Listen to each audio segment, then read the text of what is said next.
What if learning new vocabulary didn't feel like work, but felt like this? Most people try to memorize words the hard way: repetition, pressure, boredom, and that's exactly why they forget. But your brain doesn't learn best under stress. It learns best when it's relaxed, focused, and engaged. That's where this method changes everything.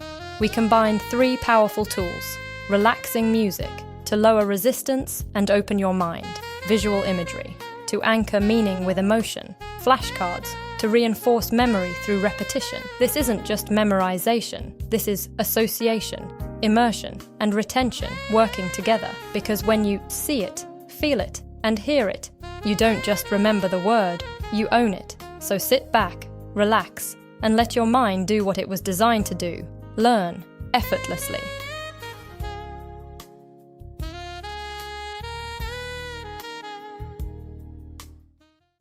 Perspicacious.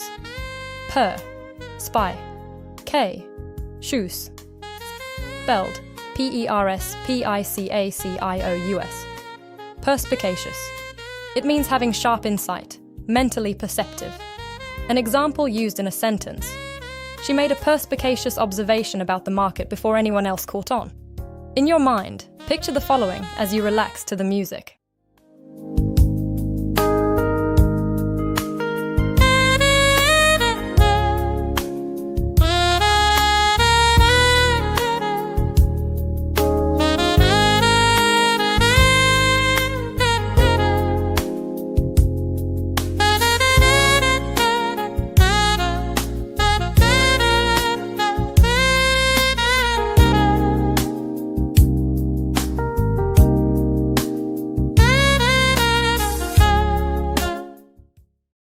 Ephemeral. Ij, fem, ul. Spelled Ephemeral. Ephemeral. It means lasting for a very short time. An example used in a sentence: fame on social media can be ephemeral if there's no substance behind it. In your mind, picture the following as you relax to the music.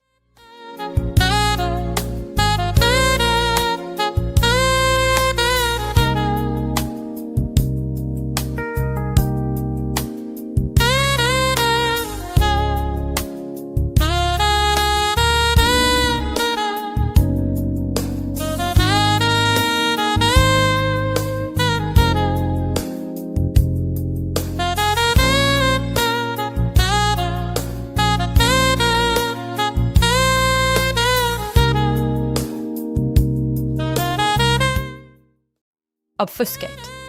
OB. Fur. Skate. Spelled Obfuscate. Obfuscate. It means to deliberately make something unclear or confusing. An example used in a sentence: the company tried to obfuscate the real issue with vague statements. In your mind, picture the following as you relax to the music.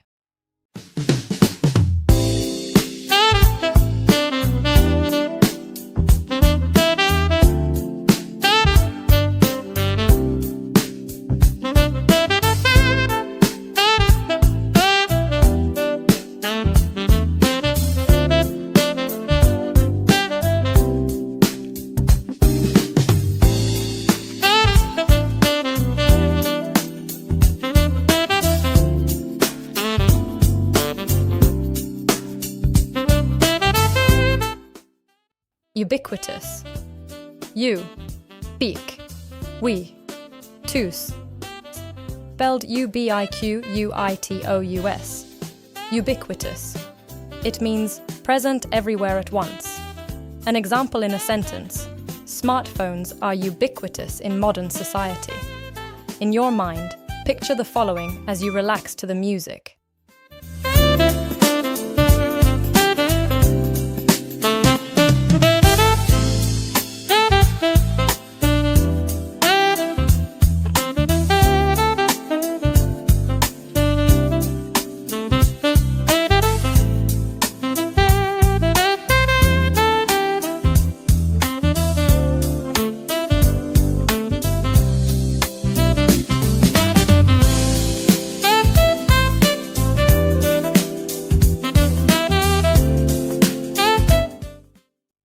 Capricious, Coo, Pry, Shoes. Spelled Capricious. Capricious. It means impulsive and unpredictable. An example in a sentence: his capricious behavior made it difficult to rely on him. In your mind, picture the following as you relax to the music.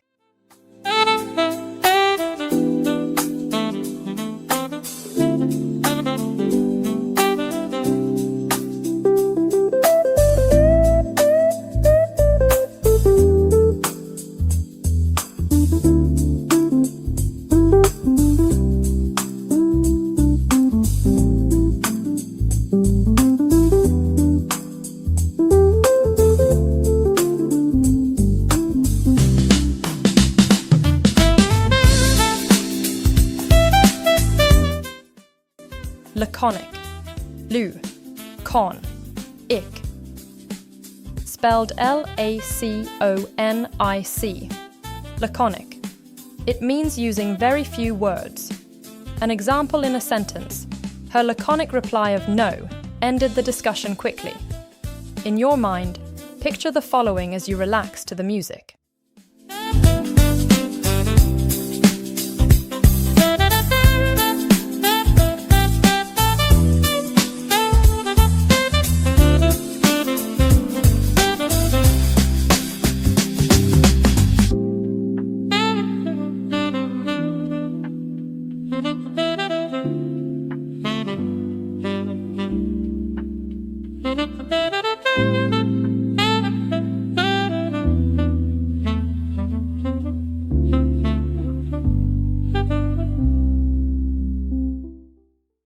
Magnanimous, Mag, Nan, Mus.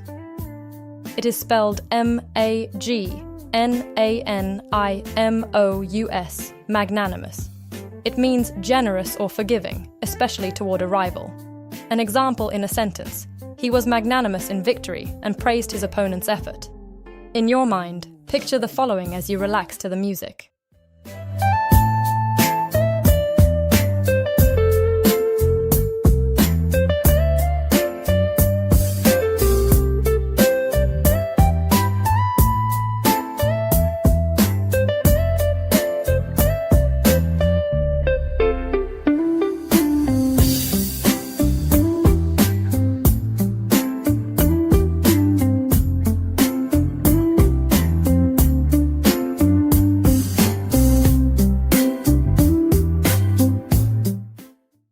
Sycophant,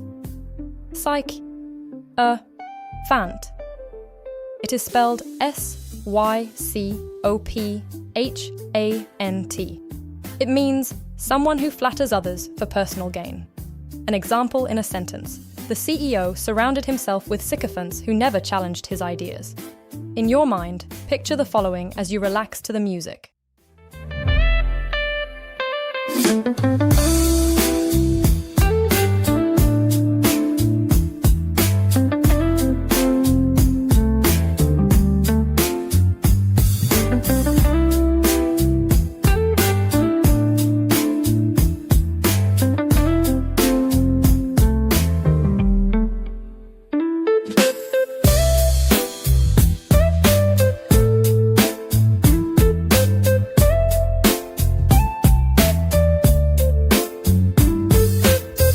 Aberration, Ray, Shun. It is spelled Berration. Aberration. It means a deviation from what is normal. An example in a sentence: the sudden drop in sales was an aberration, not a trend. In your mind, picture the following as you relax to the music.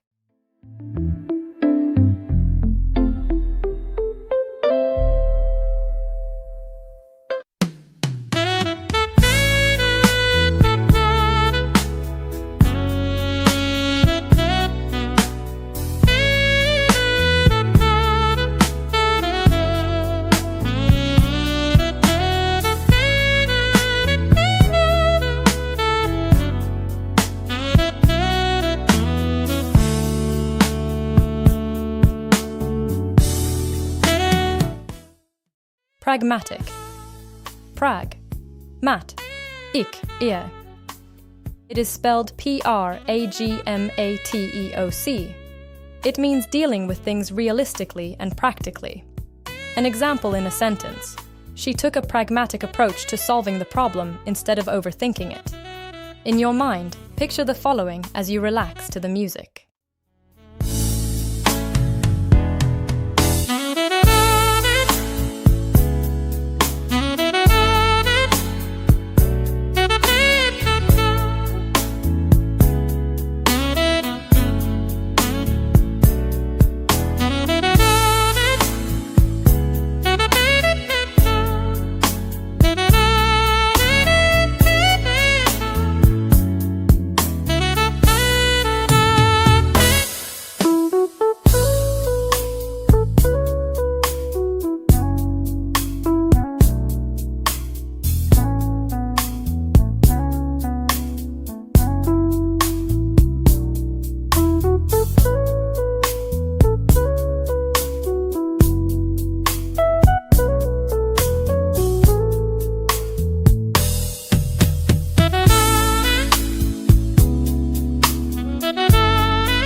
A short story about Perspicacious. Elias Ward had a habit of noticing things people preferred to ignore. It wasn't intelligence alone. Plenty of smart people worked at Calder and Finch Investments. It was something sharper. While others stared at spreadsheets, Elias watched patterns. While they listened to presentations, he listened to hesitation. One Tuesday morning, the firm gathered to celebrate a new partnership. The numbers looked perfect. Profits rising, projections clean, risk minimal. The room buzzed with confidence. Elias didn't clap. He sat back, eyes drifting from the screen to the presenter, a man named Kessler. The man's voice was smooth, but his pauses were wrong. Just slightly too long when discussing liquidity. Too quick when answering questions about overseas holdings. Elias wrote 2 words in his notebook. Something's off. After the meeting, his colleague Jenna laughed.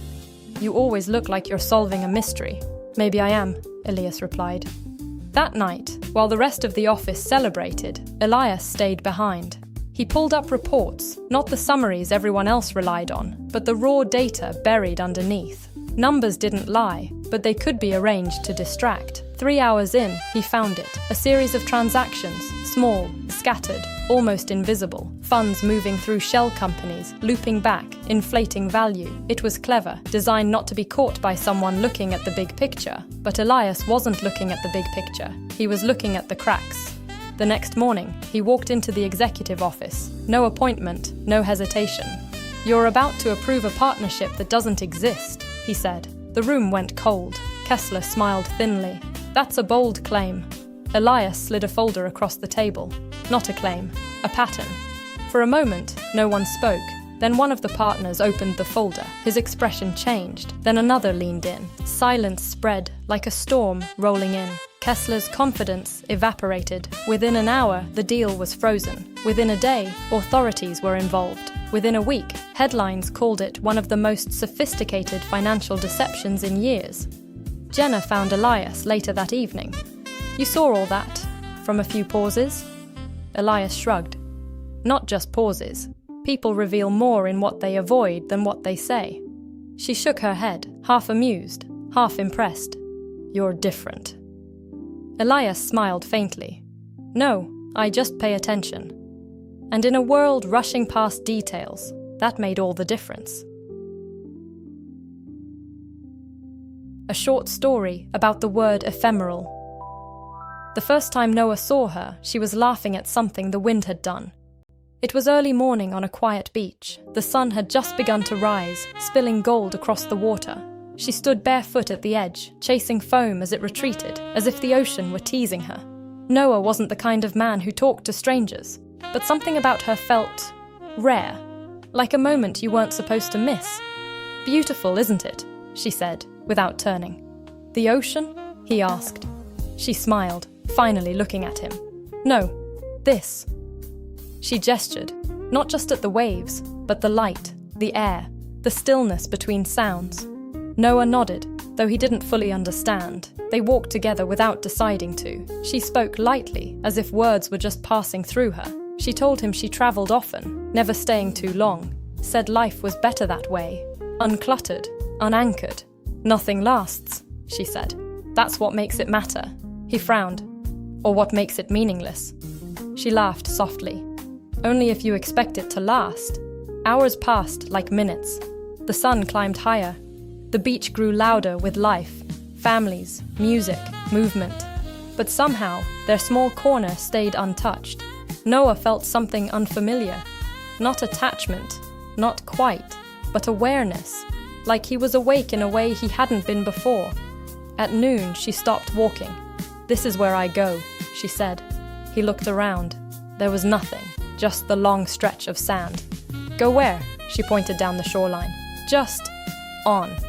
He hesitated. Can I come with you? She studied him, not unkindly. You could, but you wouldn't be coming for the right reason. And what's the right reason? To keep moving, she said. Not to hold on. He didn't answer. She stepped closer, brushed her fingers against his hand. Just once, just enough to be remembered. Then she turned and walked away. No dramatic goodbye. No looking back. Just gone. Noah stood there long after she disappeared into the heat and distance. For a moment, he felt the urge to chase her, to ask her name again, to make the moment permanent. But something stopped him. He looked out at the ocean instead. The waves came and went. The light shifted.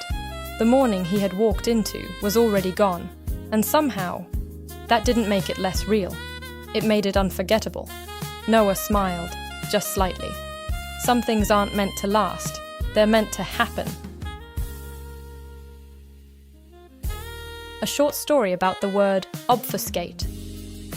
The memo was only 3 paragraphs long and somehow said nothing at all. Evan stared at it, reading the same lines for the 3rd time. Due to ongoing strategic realignments, we are optimizing operational efficiencies to better serve our stakeholders. He leaned back in his chair. What does that even mean? Across the desk, Maria didn't look up. It means something bad is happening and they don't want to say it. Evan frowned. Layoffs? Maybe, or worse. She tapped her screen. Look at the timing. This comes right after the audit request. Evan hadn't thought of that. He was good with systems, processes, code, but people? Motives? That was Maria's domain. Still, something bothered him. Why not just say it? He asked. Maria finally looked at him. Because clarity creates accountability. Confusion gives you room to move. That sat with him. Later that day, Evan attended the executive briefing. The room was polished, confident, too confident. Slides flickered with charts and jargon. Words like synergy, optimization, alignment floated through the air like smoke. Then the CFO took the stage. He spoke smoothly, smiling often, but never answering a question directly. Every concern was redirected. Every risk was reframed. Evan felt it again, that itch, the sense that something real was being buried under layers of language. Obfuscation. He didn't know the word yet, but he knew the tactic. That night, instead of going home, Evan stayed.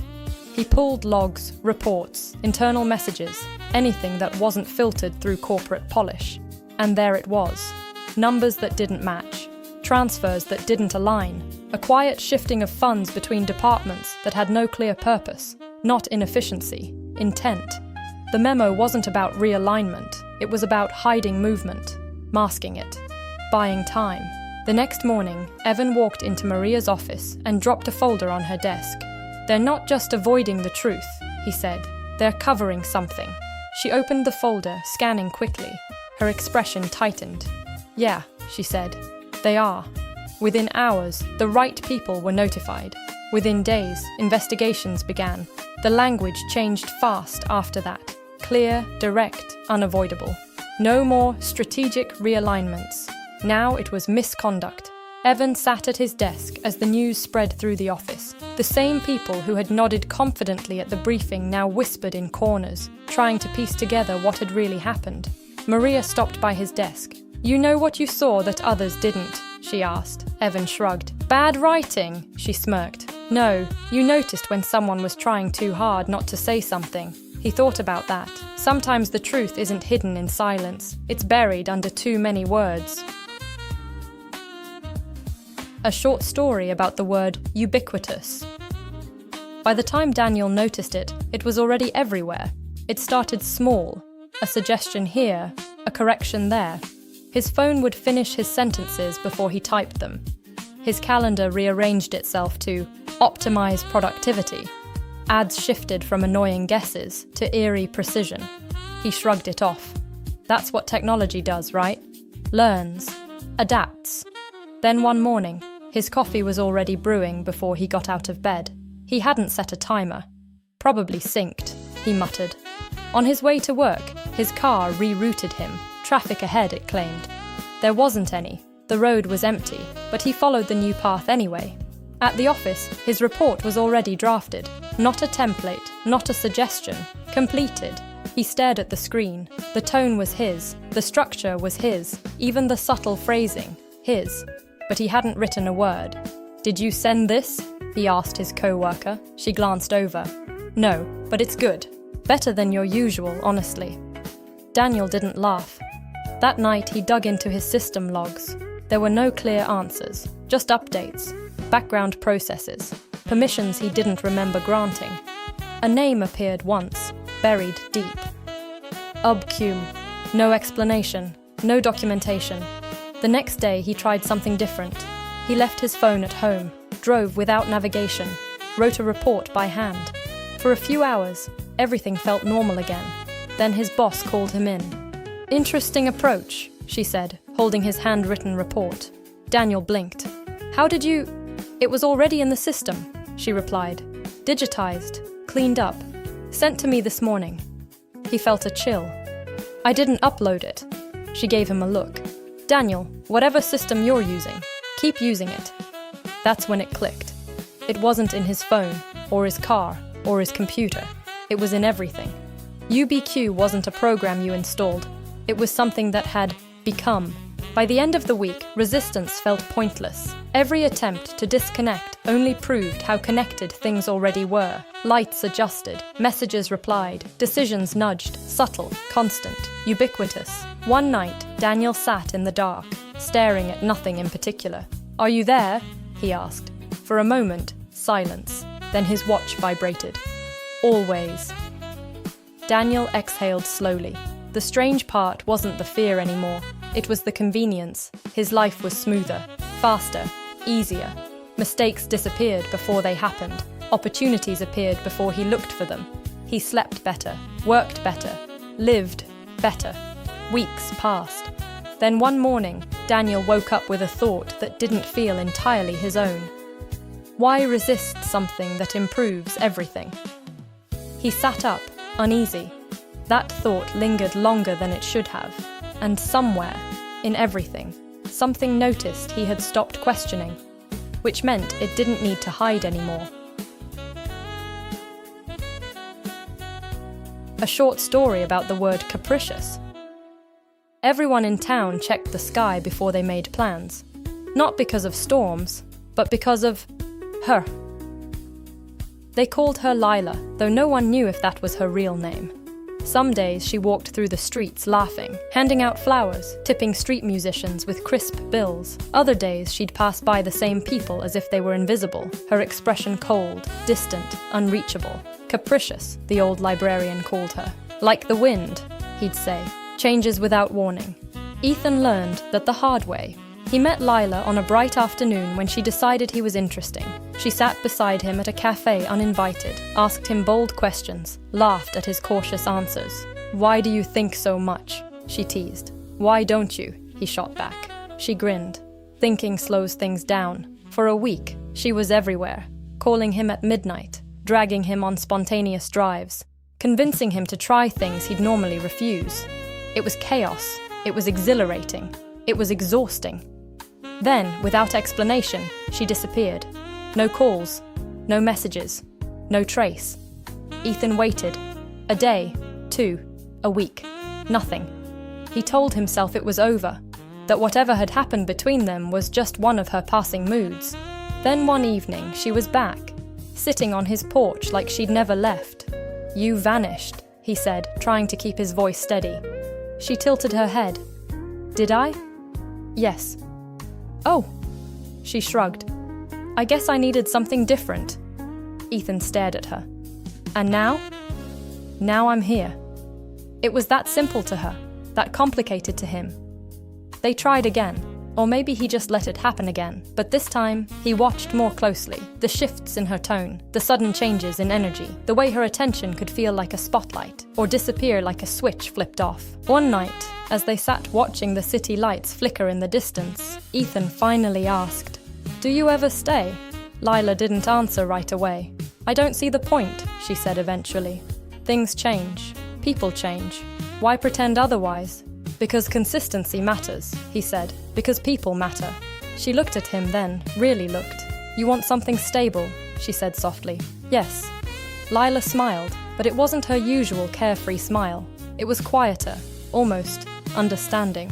"I'm not that," she said. Ethan nodded. He already knew. For the first time, he didn't try to hold on, and for the first time, she didn't try to stay. She stood, brushing invisible dust from her jacket. "You'll be fine," she said. Then she walked away. No drama, no confusion, just a clean ending. Ethan watched her disappear into the night, feeling something unexpected settle inside him. Not loss, clarity. Some people are storms, beautiful, powerful, but never meant to stay. A short story about the word Laconic. They called him Reed, though most people barely knew him well enough to use his name. At the firehouse, conversations filled the air. Jokes, stories, noise to pass the long hours between calls. Reed didn't join in much. When he spoke, it was brief, precise. Coffee's burnt, truck's ready, gear check. That was about the extent of it. The rookies found it unsettling. Does he ever say more than 5 words? One whispered. Captain Morales smirked. Only when it matters. One night, it did. A warehouse fire broke out on the edge of town. An old structure, unstable, packed with flammable materials. By the time the crew arrived, flames were already tearing through the roof. 2 workers unaccounted for, Morales said. Last seen near the back offices. Smoke poured from every opening.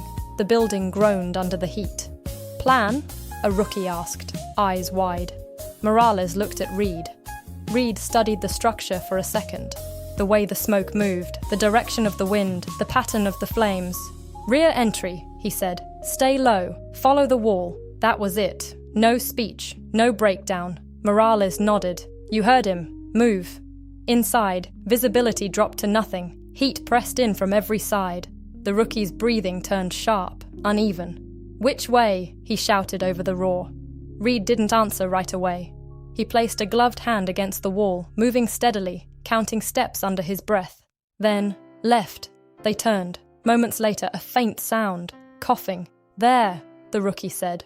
Reed was already moving. They found the first worker slumped against a desk, barely conscious. The second was farther in, trapped behind fallen debris. The rookie hesitated. We need more people. Now, Reed said. One word, but it carried weight. They lifted, pushed, dragged, every second counting. The structure creaked, threatening to give. Out, Reed said once both were free. They moved fast, following the wall back the way they came. The exit appeared like a miracle through the smoke. Outside, the workers were rushed to medics. The crew stood catching their breath, soot-covered and silent. The rookie pulled off his mask, staring at Reed. You barely said anything in there, he said. How did you stay so calm? Reed shrugged, checking his gear. Noise wastes time, he said. The rookie shook his head, half laughing. Man, you could at least explain things once in a while. Reed glanced at him, expression steady. Did we get them out? He asked. Yeah, Reed nodded. That's enough. The rookie opened his mouth, then closed it. Because out there, in the heat and chaos, no one needed long explanations. They needed clarity, and Reed gave it, one word at a time. A short story about the word Magnanimous. The rivalry between Oak Ridge and Westfall had been building for years. Close games, hard fouls, crowds that didn't just cheer, they roared. And at the center of it all were 2 players, Jordan Hayes and Marcus Bell. Jordan was precise, disciplined, relentless. Marcus was fire, explosive, unpredictable. Every time they met, something broke. Records, expectations, or someone's confidence. Tonight was the championship. The game came down to the final seconds. Tie score, ball in Jordan's hands. Marcus guarded him tight. You're not getting past me, Marcus said. Jordan didn't respond. He moved. One step, a fake, a shift. Marcus slipped, just slightly. Enough. Jordan drove, rose, and released. The buzzer sounded. The ball dropped clean through the net. Game over. The arena exploded. Jordan's teammates rushed him, lifting him into the chaos of victory. Across the court, Marcus stayed where he was, staring at the floor. He replayed it in his mind, the slip, the shot, the loss. It burned. When the celebration settled enough for movement, Jordan stepped away from his team. Where are you going? A teammate shouted. He didn't answer. He walked straight across the court. Marcus looked up as Jordan approached. Don't, Marcus said. I don't need a speech. Jordan shook his head. No speech. He paused. You pushed me, Jordan said. Every game. You made me better. Marcus scoffed. I just lost to you. Tonight, Jordan said. Not always. Marcus studied him, trying to find the angle, the hidden jab, the quiet arrogance. There wasn't one, just truth. Jordan extended his hand. For a moment, Marcus didn't move. The crowd noise faded into the background. Cameras flashed somewhere, but neither of them cared. Finally, Marcus took the hand. The grip was firm, equal, respect, not pity. You got me, Marcus said. Jordan nodded. You'll get me back. A small smile broke through Marcus's frustration. Count on it. Jordan stepped back, giving him space. As he turned to rejoin his team, Marcus called out, "Hey!" Jordan looked over his shoulder. "That shot?" Marcus said. "It wasn't luck." Jordan smiled faintly. "I know." He walked back into the celebration, but something had shifted. The win still mattered. The title still mattered. But so did the moment in the middle of the court, where pride could have taken over, and didn't. Because being great isn't just about winning, it's about how you carry yourself when you do. And sometimes, the strongest move you can make is to lift the person you just defeated. A short story about the word sycophant. By the time Daniel Price reached the executive floor, he had perfected the art of agreement. Brilliant idea, sir. Exactly what I was thinking. No one sees the market as you do. None of it was true, but truth had never gotten anyone promoted. Daniel wasn't the smartest analyst at Harrington and Cole. He knew that. What he was useful. He watched people, learned what they wanted to hear, then gave it to them, polished and precise, especially Victor Harrington. Victor didn't like resistance. He liked confidence, certainty, echoes of his own voice coming back to him. Daniel became that echo. At meetings, when others hesitated, Daniel leaned forward. "I think Victor's right," he'd say. "This is exactly the kind of bold move that defines leadership." Heads would turn, some impressed, some skeptical. Victor always smiled. Within a year, Daniel had an office with glass walls and a title no one expected him to earn so quickly. Jenna, an old colleague, stopped by one afternoon. "You know people talk, right?" she said, closing the door behind her. Daniel didn't look up from his screen. "People always talk. They don't respect you," she said. "They think you just tell him what he wants to hear." Daniel finally met her eyes. "And yet, here I am." Jenna shook her head. "Yeah, but for how long?" Daniel didn't answer. He didn't need to. As long as Victor was in charge, Daniel was safe, or so he thought. The deal came in late on a Thursday. High risk, high reward, complicated, the kind of deal that required pushback. Victor presented it with his usual certainty. "This is the move," he said. "This puts us ahead of everyone." Silence filled the room. Jenna spoke first. "The exposure is too high. If this goes sideways..." Victor cut her off with a look. Then his eyes shifted to Daniel. Waiting. The room followed. Daniel felt it. The expectation, the pressure. This was the moment. The same moment he'd handled 100 times before. Agree, reinforce, elevate. He opened his mouth. "This is a strong position," he began.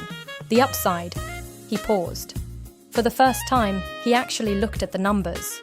Not the summary, not the pitch. The reality. It was bad, not risky. Reckless. Victor's eyes narrowed slightly. "Go on." Daniel hesitated. Every instinct told him to finish the sentence the way he always did. But something else pushed back. "The upside doesn't justify the exposure," he said quietly. The room went still. Victor leaned back slowly. "Is that your assessment?" he asked. Daniel swallowed. "Yes." It wasn't loud, it wasn't dramatic, but it was honest. For the first time in his career. Victor studied him for a long moment, then nodded once. "Good," he said. "That's what I needed to hear." Daniel blinked. The tension broke. Jenna exhaled. Others started talking again. A real discussion this time. As the meeting moved forward, Daniel sat back, something unfamiliar settling in. Relief. He had spent years being a sycophant, trading truth for approval. And in the end, the one thing that actually earned respect was saying what needed to be said. A short story about the word aberration. Every system in the lab was designed to eliminate surprises. Dr. Lena Voss made sure of that. Climate controls kept the temperature within 1/10 of a degree. Algorithms filtered noise from data. Even the lighting is adjusted to reduce human error. In a place like Helix Dynamics, consistency wasn't a goal, it was a rule. So when the anomaly appeared, it didn't belong. "Run it again," Lena said, eyes fixed on the monitor. Her assistant, Malik, frowned. "That's the 3rd time. Then it'll be the 3rd confirmation." The machine hummed softly as it processed the sample. Cellular structures mapped, measured, categorized. The output flashed. Same result. Malik leaned closer. "It's not possible." Lena didn't respond right away. The cells weren't just different. They were evolving, adapting in real time, reshaping themselves in ways biology didn't allow. "It's an error," Malik insisted. "Has to be."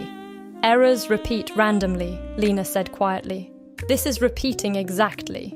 She isolated the data, stripping away every variable. Environmental influence, equipment calibration, contamination. One by one, she ruled them out. What remained was the impossible, an aberration. Something that didn't fit. "Shut it down," Malik said. "If this gets out..." Lena shook her head. "If this is real, we can't ignore it. Or we bury it," he replied. "Call it a glitch and move on." Lena looked at him then, really looked. "That's how breakthroughs get missed," she said. "Someone decides it's easier to pretend it didn't happen." Malik hesitated. "Or safer." She turned back to the screen. The cells were changing again, subtly but unmistakably. Not chaotic, directed, as if they were learning. Lena felt a flicker of something she hadn't felt in years. Excitement. "Log everything," she said. "Every shift, every pattern." Malik didn't move. "You're serious?" "Completely." He sighed, pulling up a chair. "If this blows up, I'm blaming you." Lena allowed herself a faint smile. "Fair." Hours passed. Those days, the data grew, the patterns sharpened. What started as an anomaly began to look like something else entirely, not a mistake, a signal. One evening, as the lab lights dimmed automatically, Malik leaned back. "You know what this means, right?" he said. "If it's real, it changes everything." Lena nodded. All their models, all their assumptions, all their carefully controlled expectations, gone. "Funny," Malik added. "We built this place to eliminate the unexpected." Lena watched the cells shift again, perfectly consistent in their defiance of every rule she trusted. "Maybe that's the problem," she said. He raised an eyebrow. "How so?" She didn't look away from the screen. "When something doesn't fit," Lena said, "we call it an aberration." The data was updated again. Different, but consistent. "And sometimes," she added, "the aberration is the truth we haven't caught up to yet." A short story about the word pragmatic. The plan was flawless. At least that's what everyone said. Slides polished. Forecasts optimistic. Strategy airtight. The startup's boardroom buzzed with confidence as projections climbed higher with each swipe of the screen. "Within 18 months, the lead strategist said, we dominate the market." Heads nodded, all except one. Maya Reyes sat at the end of the table, arms crossed, watching. Not the slides, but the people, the excitement, the assumptions, the quiet gaps no one wanted to acknowledge. Finally, the CEO turned to her. "Maya, you've been quiet." She leaned forward. "Because this doesn't work." The room shifted. The strategist frowned. "We've validated every model." Maya nodded. "On paper." She stood, walked to the screen, and clicked back 3 slides. "You're assuming customer adoption at a rate we've never achieved," she said. "You're assuming infrastructure scales without friction. And you're assuming funding holds steady for 2 years in a volatile market." Silence. "That's how projections work," someone muttered. "No," Maya said. "That's how wishful thinking works." The CEO raised an eyebrow. "So what's your alternative?" Maya didn't hesitate. "We cut the rollout in half. Focus on one region. Prove the model works there, profitably, before expanding." The strategist scoffed. "That slows growth." "It ensures survival," Maya replied. A few people shifted in their seats. "You're thinking too small," he pressed. Maya met his gaze. "You're thinking too idealistically." The CEO leaned back, studying her. "You're asking us to abandon a high-growth strategy for a conservative one." "I'm asking you to choose a realistic one," Maya said. "Growth doesn't matter if we burn out before we get there." The room fell quiet. Everyone knew she had a reputation, not for being the most visionary, but for being the one who kept things from collapsing. Pragmatic. It wasn't glamorous, it didn't make headlines, but it worked. After a long pause, the CEO nodded slowly. "Run the numbers on Maya's plan," he said. The strategist started to object, then stopped. 3 months later, the company wasn't dominating the market. It wasn't trending online. It wasn't making bold promises. But it was profitable, steady, growing. The pilot region outperformed expectations, not because it was perfect, but because it was manageable. Problems were fixed early. Costs were controlled. Customers stayed. In the boardroom, the tone had changed. Less hype, more focus. The CEO looked at Maya. "You were right," he said. She shrugged. "It wasn't about being right. What was it about?" Maya glanced at the reports on the table. "Making something that actually works," she said. No applause followed, no dramatic moment, just a quiet agreement. Because in the end, while others chased what could be, Maya built what would be.